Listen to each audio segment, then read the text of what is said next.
साल 1985 की बात है। समंदर के किनारे एक शख्स मौजूद होता है। वो लाइट हाउस पर डेली रूटीन के मुताबिक अपना काम कर रहा होता है। यहाँ पर समंदर के अंदर से आई हुई एक लड़की की वो जान बचाता है, जो कि एटलांटिस की शहजादी होती है। बेसिकली एटलांटिस पानी के अंदर रहने वाले एक बहुत बड़े शहर का नाम है, जहाँ से ये लड़की आई होती है। ये दोनों बहुत सा वक्त साथ गुजारते हैं और आहिस्ता आहिस्ता एक दूसरे को पसंद करने लगते हैं और कुछ वक्त के बाद शादी कर लेते हैं। और अब कुछ वक्त गुजरता है और इनके यहाँ एक बेटा पैदा होता है, जिसका नाम आर्थर है। आर्थर के पास एक ऐसी पावर होती है कि वो तमाम सी क्रिएचर से बात कर सकता है, यानी कि समंदर में रहने वाली तमाम मखलूकात से बात कर सकता है। अब हम देखते हैं कि एटलांटियन सोल्जर्स इनके घर पर आ जाते हैं। इन सोल्जर्स का मकसद एटलांटिस की शहजादी को वापस लेके जाना होता है, क्योंकि वो उस पर अटैक करते हैं तो मजबूरन शहजादी को अपनी फैमिली और अपने बेटे को छोड़ना होता है, क्योंकि अगर वो ऐसा ना करती तो ये सोल्जर्स उसकी फैमिली को मार देते। तो उनकी जान बचाने के लिए वो उनके साथ वापस चली जाती है। शहजादी को अपने एक खास एडवाइजर पे बहुत ट्रस्ट होता है और वो उसे कहती है कि तुम आर्थर को ट्रेन करो, उसे एक स्किल वॉरियर बनाओ ताकि वो लड़ने के तमाम तरीके सीख सके, बिल्कुल हमारी तरह। आर्थर अब बड़ा हो चुका होता है। आर्थर को बुलाया जाता है कि तुम एटलांटिस वापस आ जाओ, क्योंकि तुम फर्स्ट सन हो, तुम वहां के किंग बन सकते हो। लेकिन आर्थर इनकार कर देता है, सिर्फ इस बात पर कि उसकी माँ को सिर्फ इस वजह से मारा गया था कि उसने एक इंसान से प्यार किया था, उससे शादी की थी और मैं उनमें से हुआ एक हाफ ब्रीड बेटा हूँ। मेरे लिए ये वजह बिल्कुल फजूल है, मैं एटलांटिस बिल्कुल नहीं आऊंगा। यहाँ पर हम देखते हैं कि कुछ पायरेट्स रशियन सबमरीन को लूट रहे होते हैं और यहाँ पर आर्थर आकर इनको बचाता है। लड़ाई के दरमियान इन पायरेट्स का लीडर मर जाता है, जिसको आर्थर मारता है और इस लीडर के मरने वाला बेटा डेविड भी वहाँ पे मौजूद होता है। डेविड जब देखता है कि आर्थर यानी कि एक्वामैन ने उसके फादर को मारा है तो वो उससे बदला लेने का ठान लेता है। अब हम एक और मेन कैरेक्टर को देखते हैं जिसका नाम ऑर्म है। ये एटलांटिस का किंग बनने वाला होता है और ये आर्थर का सुतेला भाई भी है, जो पानी के अंदर रहता है, यानी कि एटलांटिस के अंदर रहता है। थोड़ा सा आगे बढ़ने से पहले मैं बताता चलूं कि ऑर्म पानी के अंदर रहता है और आर्थर ऊपर जमीन में रहता है। ऑर्म मुख्तलिफ किंग्स से मिलता है। ये किंग्स एटलांटिस के आसपास रहने वाले सिटीज के होते हैं, जो कि पानी के अंदर ही होते हैं। और उनमें से एक किंग को कहता है कि हमें अपर सरफेस पे अटैक करना चाहिए, क्योंकि वो हमारे समंदर को गंदा कर रहे हैं पोल्यूशन की मदद से। वो लोग बहुत पोल्यूशन फैला रहे हैं। लेकिन वो किंग इस फेवर में नहीं होता कि जमीन पर रहने वाले लोगों पर अटैक किया जाए। लेकिन वो ये भी देखता है कि अगर ऑर्म का साथ बाकी किंगडम के रहने वाले 4 बादशाहों ने दिया तो ऑर्म को ओशन मास्टर का टाइटल मिल जाएगा, यानी कि ऑर्म कमांडर बन जाएगा और इसका ही फैसला माना जाएगा। अभी उस किंग और ऑर्म की बात चल ही रही होती है कि एक रशियन सबमरीन आती है और वो इन पर अटैक कर देती है। यहाँ पर ऑर्म उस किंग की जान बचाता है और इस चीज को देखते हुए वो किंग ऑर्म का साथ देने का इरादा करता है। उस किंग की बेटी का नाम मीरा होता है, जिसकी शादी ऑर्म से होने वाली होती है, लेकिन वो उसे शादी नहीं करना चाहती और इसको एक ही तरीका नजर आता है, जो कि आर्थर है। उसको लगता है कि अगर आर्थर इधर आ जाए तो ऑर्म किंग नहीं बनेगा और वो अपर सरफेस पे जाती है, यानी कि जमीन पर आती है। यहाँ पर वो आर्थर से मिलती है और उसे हेल्प मांगती है कि तुम पानी में वापस आ जाओ, क्योंकि तुम बड़े बेटे हो तो तुम किंग बन सकते हो। लेकिन आर्थर इनकार कर देता है। लेकिन कुछ वक्त के बाद मीरा उसका ट्रस्ट जीत लेती है, क्योंकि एक बहुत बड़ी समंदर की लहर ऑर्म ने जमीन की तरफ भेजी होती है। यहाँ पर मीरा आर्थर के फादर की जान बचाती है। आर्थर इस चीज को देखता है और मीरा की तरफ उसका ट्रस्ट बन जाता है और वो मीरा के साथ पानी में आ जाता है। यहाँ पर आर्थर अपने टीचर से भी मिलता है, जिसने उसे तमाम लड़ने के स्किल सिखाए होते हैं। ये वही सोल्जर है जो उसकी मदर का सबसे ट्रस्टेबल सिपाही था। ये दोनों आर्थर को बताते हैं कि तुम्हें ट्राइडेंट को ढूंढना है, इसमें बहुत सी ताकत है और बहुत सा जादू है, और जिसको ये ट्राइडेंट मिल गया उससे बगैर सवाल पूछे उसको किंग बना दिया जाता है, क्योंकि इस ट्राइडेंट के अलावा ऑर्म तुम्हें कभी किंग नहीं बनने देगा। वो तुमसे बहुत ज्यादा ताकतवर है। अगर तुम उसे लड़के भी क्लेम करना चाहोगे तब भी वो तुम्हें जीतने नहीं देगा। अभी बात हो ही रही होती है कि ऑर्म के कुछ सिपाही यहाँ पर आकर अटैक कर देते हैं और आर्थर को पकड़ लिया जाता है। आर्थर को जंजीरों में जकड़े हुए ऑर्म के सामने पेश किया जाता है। ऑर्म इस पर ब्लेम लगाता है कि तुम्हारी वजह से मेरी माँ की डेथ हुई, यानी कि तुम्हारी वजह से क्वीन को फांसी पर लटकाया गया। ऑर्म फिर भी उसका भाई होता है और वो आर्थर को कहता है कि मैं तुम्हें एक चांस देता हूँ, यहाँ से हमेशा के लिए चले जाओ और कभी पानी में लौट के मत आना। लेकिन आर्थर उस पर गुस्सा होता है और उसको चैलेंज करता है कि मैं तुमसे फाइट करूंगा। यहाँ पर आर्थर और ऑर्म की फाइट शुरू हो जाती है, लेकिन ऑर्म का अपर हैंड होता है, क्योंकि वो हमेशा से पानी में रहा होता है और आर्थर के लिए ऑर्म को पानी में हराना बहुत मुश्किल है। लड़ाई जारी रहती है और आखिरकार आर्थर मरने ही वाला होता है कि मीरा वहां पर आ जाती है और आर्थर को बचा लेती है। अब जिस ट्राइडेंट की ये लोग तलाश कर रहे होते हैं उसको हासिल करने के लिए ये लोग सहारा डेजर्ट जाते हैं। सहारा डेजर्ट में ये वही जगह है जहाँ पे ये ट्राइडेंट को बनाया गया था। यहाँ पर इन्हें एक होलोग्राफिक मैसेज मिलता है जो इशारा करता है कि इनको इटली जाना है और वहीं पे इनको कोऑर्डिनेट्स मिलेंगे कि ये ट्राइडेंट इस वक्त कहाँ मौजूद है। ट्राइडेंट बेसिकली एक बड़े से नेजे की तरह होता है जिसमें बहुत सी मैजिकल पावर्स हैं। दूसरी तरफ हम देखते हैं कि ऑर्म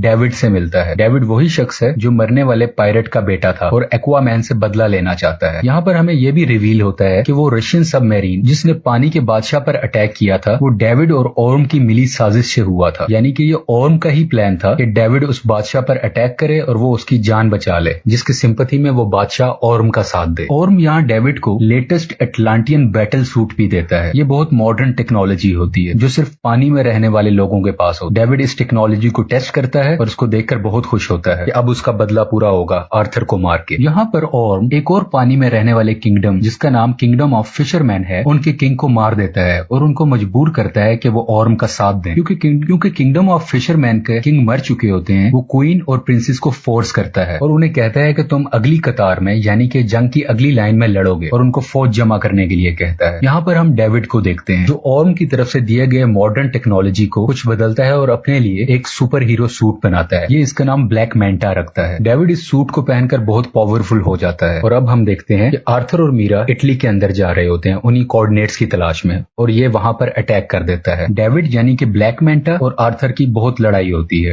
बिल आखिर आर्थर डेविड को पहाड़ से नीचे फेंक देता है, लेकिन इस लड़ाई के दरमियान आर्थर बहुत जख्मी हो चुका होता है। मीरा आर्थर के जख्मों को ठीक करती है और उसका हौसला बढ़ाती है। वो उसको कहती है कि तुम्हें किंग बनना है और तुम इतने कमजोर नहीं हो सकते, तुम्हें करेज दिखानी होगी एक किंग की तरह। और अब वो ट्राइडेंट की तलाश में निकल पड़ते हैं। सफर के दरमियान ये लोग डिफरेंट मॉन्स्टर्स का सामना करते हैं और इनसे बचते बचाते बहुत मुश्किल से अर्थ के दरमियान वाले हिस्से में पहुंच जाते हैं, यानी ये पूरी अर्थ का सेंटर है। यहाँ पर वो पहली बार अपनी माँ को देखते हैं, यानी कि क्वीन एटलाना, जिसने खुद की कुर्बानी दे दी होती है इस ट्रेंच में आके, क्योंकि इस ट्रेंच में आने का मतलब है मौत, फांसी। लेकिन क्वीन एटलाना भी बच चुकी होती है, उसको कुछ नहीं हुआ होता और वो काफी अरसे से यहीं पे सर्वाइव कर रही है। और अब आर्थर और मीरा भी यहाँ पे मौजूद हो जाते हैं। ये तीनों आपस में मिलते हैं ये एक इमोशनल सीन है। अब ये ट्राइडेंट के बहुत करीब है, लेकिन आर्थर यहाँ से अकेला ही आगे जा सकता है। मीरा या उसकी माँ उसका साथ नहीं दे सकते। आर्थर आगे बढ़ता है ट्राइडेंट की तलाश में। इसको वो एंशिएंट ट्राइडेंट मिल जाता है, लेकिन जब वो उसको हासिल करने जा रहा होता है तो इस पे लिविएथन अटैक कर देता है। बेसिकली लिविएथन इस ट्राइडेंट का कीपर होता है, यानी कि इस ट्राइडेंट की हिफाजत करता है। लिवाइथियन ड्रैगन और सांप की तरह होता है, ये बहुत बड़ा होता है और वो उसे ये भी कहता है यहाँ से जो भी हासिल करने आया था वो वर्दी नहीं था और उन सबको मैंने मार दिया। जैसा कि हमने शुरू में जाना था कि आर्थर समंदरी मखलूक से बात कर सकता था, तो ये उससे बात करता है। तो ये ड्रैगन और सांप जैसी मखलूक इसको कहती है क्या तुम मुझे सुन सकते हो? आज से पहले किसी ने मुझे नहीं सुनी। आर्थर उसे अपनी वर्थ बताता है और क्लेम करता है कि ये ट्राइडेंट का हकदार मैं हूँ और मैं वर्दी हूँ कि 7 सीज पर मेरी हुकूमत होनी चाहिए। बिल आखिर लिवाइथियन उसकी बात मान लेता है और आर्थर उस ट्राइडेंट को हासिल कर लेता है। ये ट्राइडेंट हासिल करने के बाद आर्थर की पावर्स बहुत ज्यादा बढ़ जाती है और उसका कॉस्ट्यूम भी चेंज हो जाता है। समंदर के अंदर रहने वाले तमाम किंगडम्स ऑर्म का साथ दे रहे होते हैं। इसी वजह से ऑर्म खुद को ओशन मास्टर का टाइटल दे देता है, यानी कि अब इसके डिसीजंस चलेंगे। यहाँ पर ऑर्म का साथ देने वाले किंगडम्स को पता चलता है कि आर्थर ने ट्राइडेंट हासिल कर लिया है और रूल और कानून के मुताबिक जिसके पास ट्राइडेंट होगा वही असली किंग होगा, वही ओशन मास्टर होगा, उससे कोई सवाल नहीं पूछा जाएगा। इनको कंफर्मेशन मिलती है कि ट्राइडेंट अब आर्थर के पास है, लेकिन ऑर्म को गुस्सा आता है और वो कहता है कि ट्राइडेंट हासिल करने से कुछ नहीं होता, जो सबसे ज्यादा बहादुर होगा, जिसके पास ज्यादा स्किल्स होंगे, वही ओशन मास्टर होगा, वही सब किंगडम्स पर हुकूमत करेगा। यहाँ पर एक बार फिर से आर्थर और ऑर्म की लड़ाई होती है, जो एक सबमरीन के ऊपर हो रही होती है। आर्थर ऑर्म को इस लड़ाई में हरा देता है, लेकिन वो इसको जान से नहीं मारता और इसको जिंदा छोड़ देता है। और यहाँ पर क्वीन एटलाना भी सामने आ जाती है और वो जब देखता है कि आर्थर ने उसकी मदर की जान बचाई है, वो अपनी किस्मत को मान लेता है और हार मान के खुद की गिरफ्तारी दे देता है और एटलांटिस के सोल्जर इसको पकड़ कर ले जाते हैं और मूवी यहाँ पे खत्म हो